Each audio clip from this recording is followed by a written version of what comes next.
Hi అండి. Welcome back to my channel.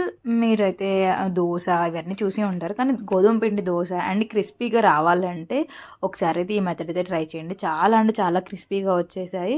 And అప్పటికప్పుడు కూడా చేసేసుకోవచ్చు. ఇన్‌స్టాంట్ రెసిపీ అయితే చాలా అంటే చాలా బావుంది. మీరు కూడా అప్పటికప్పుడు ఒకసారి అయితే ట్రై చేయండి. ముందుగా దీనికోసం అయితే ఒక బౌల్ తీసేసుకొని 2 కప్స్ గోధుమ పిండి, 1 కప్పు సుజీ రవ్వ వేసేసుకొని కొంచెం సాల్ట్ యాడ్ చేసేసుకొని అగైన్ 2 కప్స్ మన పెరుగైతే తీసేసుకొని కలిపేసి పక్కకైతే పెట్టుకొని కొద్దిగా వాటర్ అయితే పోసేసుకోండి.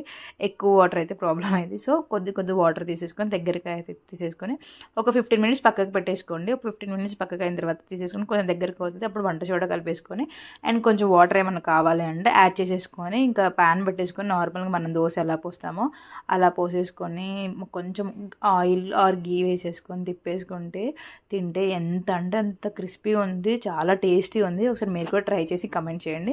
అండ్ మన ఛానల్ని అయితే సబ్స్క్రైబ్ చేసుకోవడం మర్చిపోకండి ప్లీజ్.